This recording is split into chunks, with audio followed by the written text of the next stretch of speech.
ہم تو رکھتے ہیں مسلمانوں کا دین، دل سے ہے خدا میں ختم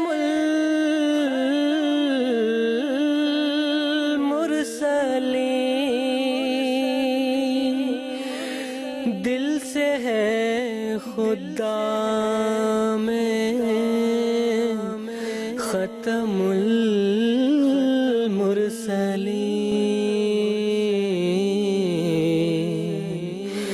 ختم المرسلین۔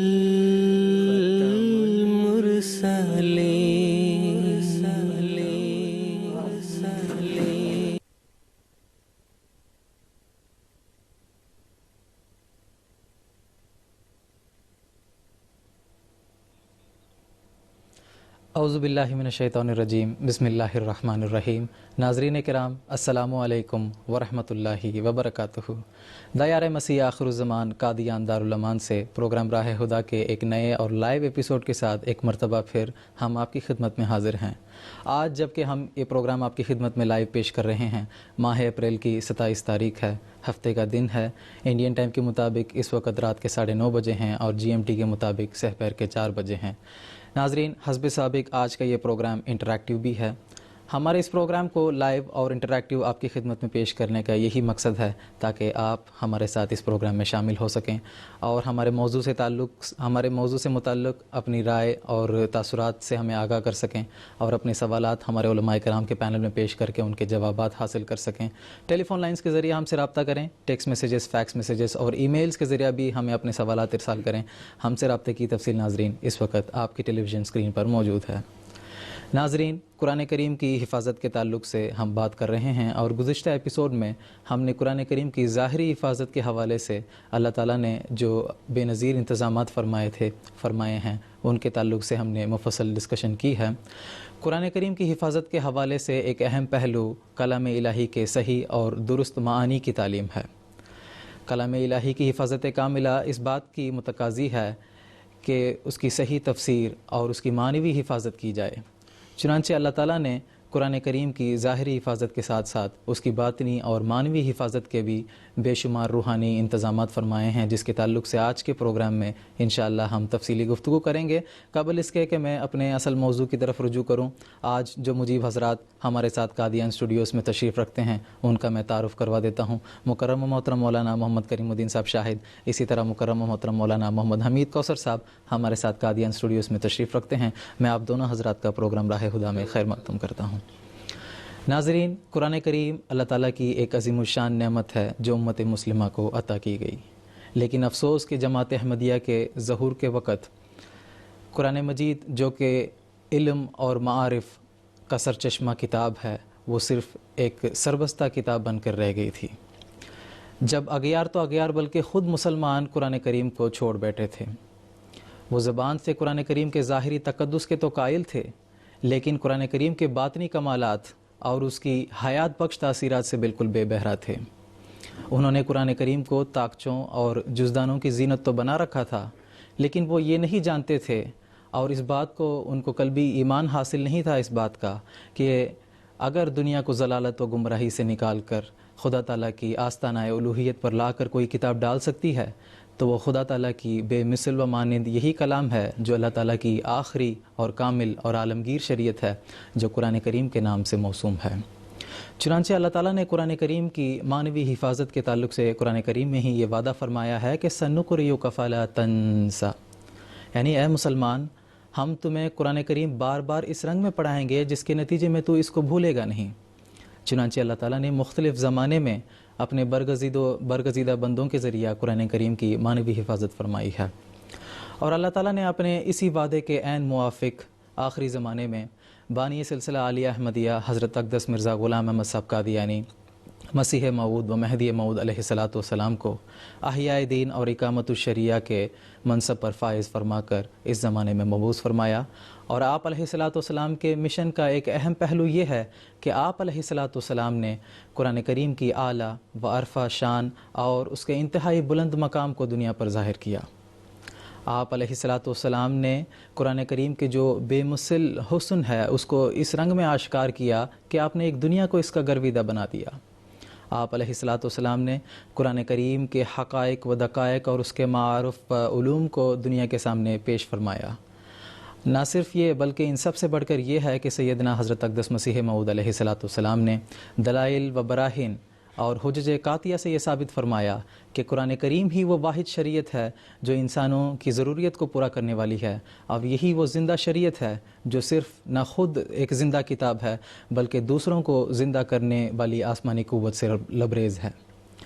تو ناظرین کرام، سیدنا حضرت اقدس مسیح موعود علیہ الصلاۃ والسلام کے نقش پا پر چلتے ہوئے آج جماعت احمدیہ کو قرآن مجید کی خدمت کی بھرپور توفیق مل رہی ہے، اور خلفائے کرام کی روحانی قیادت میں قرآن کریم کی معنوی حفاظت کے میدان میں ایک اہم اور نمایاں کردار ادا کرنے کی اللہ تعالیٰ نے جماعت احمدیہ کو توفیق بخشا ہے، الحمدللہ علی ذالک۔ تو ناظرین، آج کے پروگرام میں ہم قرآن کریم کی باطنی یعنی اس کی معنوی حفاظت کے لیے اللہ تعالیٰ نے جو روحانی انتظامات فرمائے ہیں اس کے تعلق سے مفصل گفتگو کریں گے۔ اس موضوع سے متعلق اپنے سوالات سے ہمیں ضرور آگاہ کیجیے گا، ہمیں ٹیلی فون کریں، فیکس کریں، ٹیکسٹ میسیجز اور ای میلز کے ذریعے اپنے سوالات ہمارے پینل میں پیش کریں۔ انشاءاللہ ہم آپ کے سوالات کے جوابات دینے کی ہر ممکن کوشش کریں گے۔ ہم سے رابطے کی تفصیل ناظرین اس وقت آپ کی ٹیلی ویژن اسکرین پر موجود ہے۔ اب میں اپنے پروگرام کے اصل حصے کی طرف آنا چاہتا ہوں، اور سب سے پہلے میں محترم مولانا محمد حمید کوثر صاحب سے یہ پوچھنا چاہوں گا کہ قرآن کریم کا جو حقیقی معلم ہے وہ حضرت محمد مصطفیٰ صلی اللہ علیہ وسلم خود ہیں، جن پر اللہ تعالیٰ نے اس کلام کو نازل فرمایا۔ آپ علیہ الصلاۃ والسلام نے اپنی زندگی میں ہی اپنے عملی نمونے سے قرآن مجید کی تفسیر دنیا کے سامنے پیش کی ہے۔ حضرت محمد مصطفیٰ صلی اللہ علیہ وسلم کی تعلیم فہم قرآن کے تعلق سے میں آپ سے درخواست کروں گا کہ ہمارے ناظرین کو کچھ تفصیل بتائیں۔ اعوذ باللہ من الشیطان الرجیم، بسم اللہ الرحمن الرحیم۔ سامعین و ناظرین کرام، یہ اللہ تعالیٰ کا بنی نوع انسان پر بڑا فضل اور کرم ہے کہ قرآن مجید نازل کرنے سے پہلے معلم قرآن اور مفسر قرآن کو اس دنیا میں بھیجا۔ 40 سال کا عرصہ حضور محمد مصطفیٰ صلی اللہ علیہ وسلم نے مکہ میں گزارا، اور پھر آپ پر قرآن مجید نازل ہونا شروع ہوا۔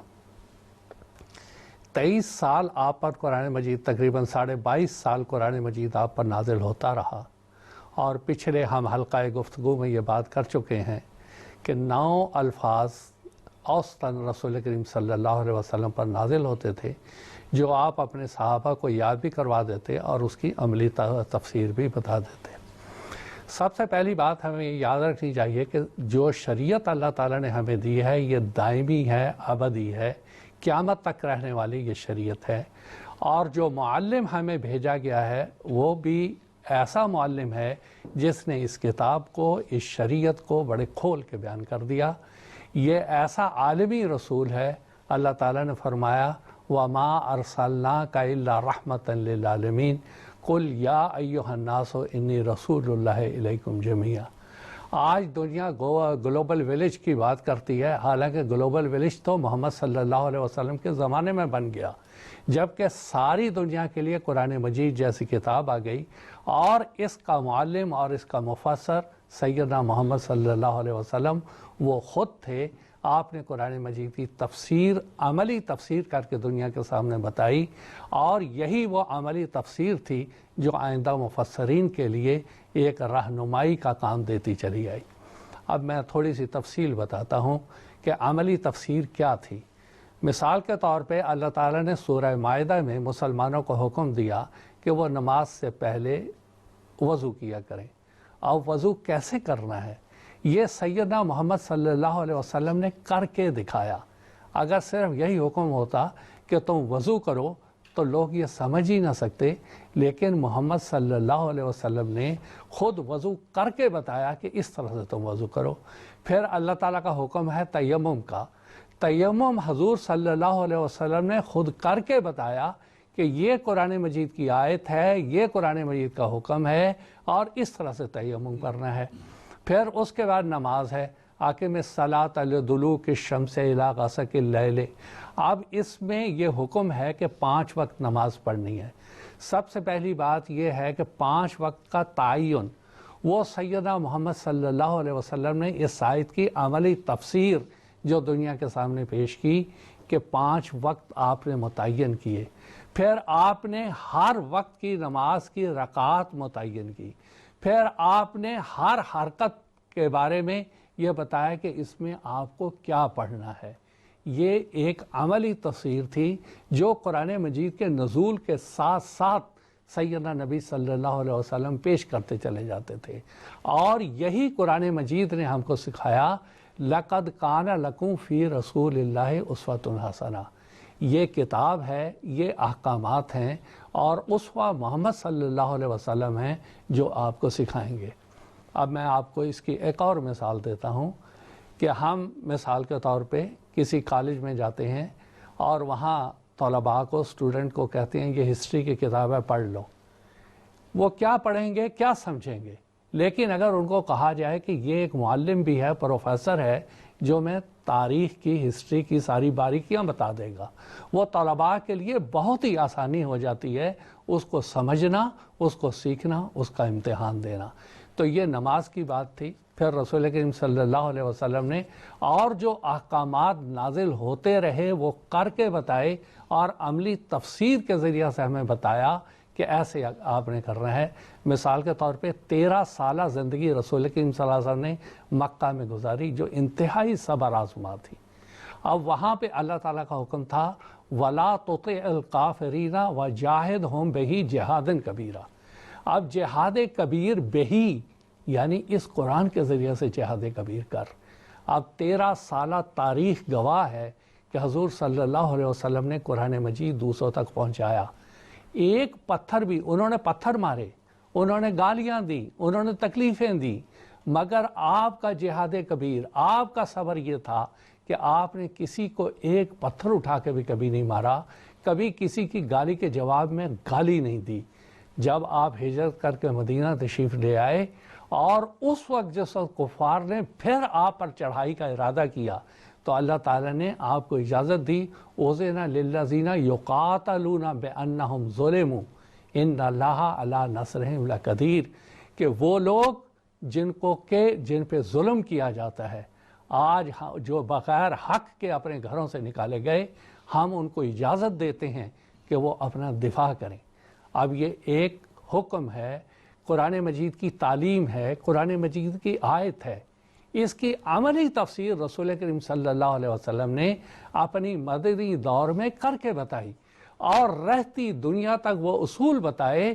ایک اصول وہ بتائے کہ صبر کیسے کرنا ہے مظالم میں، اور ایک اصول وہ بتائے کہ جب آپ کو دفاع کی اجازت دی جاتی ہے تو دفاع کے کیا اصول ہیں۔ دنیا میں رہتی دنیا تک رسول کریم صلی اللہ علیہ وسلم نے جو تفسیر ہم کو ان آیات کی سمجھائی وہ کوئی اور نہیں سمجھا سکتا تھا۔ پھر اس کے بعد ایک دور آتا ہے، اللہ تعالیٰ نے رسول کریم صلی اللہ علیہ وسلم کو قرآن مجید میں حکم ہے جزاء سیئۃ سیئۃ مثلھا فمن عفا واصلح فاجرہ علی اللہ، کہ اللہ نے فرمایا کہ دیکھو برائی، جتنی برائی کی جاتی ہے، بدی کی جاتی ہے، اس کے مطابق ہی اس کو سزا دینی ہے، اس سے زیادہ نہیں دینی۔ لیکن اللہ نے آگے فرمایا فمن عفا، جو معاف کر دے بشرطے کہ اس میں اصلاح کا پہلو ہو، تو اس کا اجر اللہ تعالیٰ پر ہے۔ یہ ایک حکم ہے، یہ ایک آیت ہے، قرآن کریم کا یہ حصہ ہے جو قرآن مجید میں موجود ہے۔ لیکن ہمارے نبی کریم حضرت محمد مصطفیٰ صلی اللہ علیہ وسلم، معلم کامل، اسوہ کامل نے اس کے اوپر ہمیں عمل کر کے عملی تصویر بتائی۔ جس وقت دسمبر 629 میں یعنی سن 8 ہجری میں حضور صلی اللہ علیہ وسلم مکہ تشریف لے گئے، اور فتح کے مکہ کے موقع پر وہی لوگ جنہوں نے 13 سال آپ کو اذیتیں پہنچائی تھی وہ سب کے سب کھڑے تھے، اور قرآن یہ حکم دیتا ہے کہ جو بدی، جتنا انہوں نے برائی اور جتنی اذیت ان کو پہنچائی ہے، آپ ان کو پہنچانے کا حق رکھتے ہیں۔ بلال کو یہ حق ہے جو اذیتیں اس کو پہنچائی گئیں وہ بدلہ لے، لیکن رسول کریم صلی اللہ علیہ وسلم نے اس کے دوسرے حصے کے اوپر عمل کر کے بتایا فمن عفا، آپ سارے کے سارے، حتیٰ کہ وہ مجرمین جو سامنے کھڑے ہوئے تھے وہ یہ کہہ رہے تھے کہ اے محمد صلی اللہ علیہ وسلم اور آپ کے اصحاب کو یہ حق ہے کہ ہم سے انتقام لیں، کیونکہ یہی اس زمانے کا اصول اور دنیا کا اصول آج تک بتاتا ہے۔ لیکن رسول کریم صلی اللہ علیہ وسلم نے اس حصے کو چھوڑ کر کہ ان کی اصلاح ہو جائے گی، ان سے عفو کا کام لیا۔ آپ نے فرمایا لا تثریب علیکم اليوم اذهبوا فانتم الطلقاء، جاؤ تمہیں آزاد کیا جاتا ہے، تم پر کوئی سرزش نہیں ہے۔ اب یہ رسول کریم صلی اللہ علیہ وسلم کی تفسیر تھی فمن عفا، یہ وہ تفسیر ہے جو اس سے پہلے کبھی دنیا کے سامنے پیش نہیں کی گئی، کہ باوجود اس کے کہ مقتدر حاصل ہے لیکن آپ نے اس کے اوپر تعلیم پر عمل کر کے آپ نے اسوہ سے بتایا کہ دنیا کو ایسا بھی کرنا چاہیے اور اس سچ کے ساتھ کرنا چاہیے۔ ایک دفعہ حضرت ام المومنین حضرت عائشہ رضی اللہ تعالیٰ عنہ کے پاس کچھ لوگ آئے اور کسی ایک نے سوال کیا کہ رسول کریم صلی اللہ علیہ وسلم کے اخلاق کیسے تھے؟ ام المومنین حضرت عائشہ رضی اللہ تعالیٰ نے فرمایا کان خلقہ القرآن، اور پھر فرمایا سورۃ المومنون پڑھو، قد افلح المومنون۔ وہ آیات جب پڑھی جانے لگیں تو آپ نے فرمایا یہ نبی کریم صلی اللہ علیہ وسلم کے اخلاق تھے، یہ وہ تفسیر تھی جو رسول کریم صلی اللہ علیہ وسلم اپنے عمل سے دنیا کے سامنے پیش کر رہے تھے۔ یہ تو چند ایک مثالیں تھیں جو میں نے عملی طور پہ دی، ورنہ میں اس کی تفسیر بیان کروں تو شاید ساری رات گزر جائے گی، لیکن یہ مضمون ختم نہیں ہوگا۔ اب یہاں میں تھوڑی سی اور بات کرنا چاہتا ہوں کہ صحابہ کرام جب قرآن مجید نازل ہوتا تھا کچھ باتیں ایسی ہوتی تھیں جو ان کو سمجھ نہیں آتی تھیں، معلم کامل موجود تھا، فوراً آپ کے پاس چلے جاتے تھے کہ حضور یہ ہمیں سمجھ نہیں آیا۔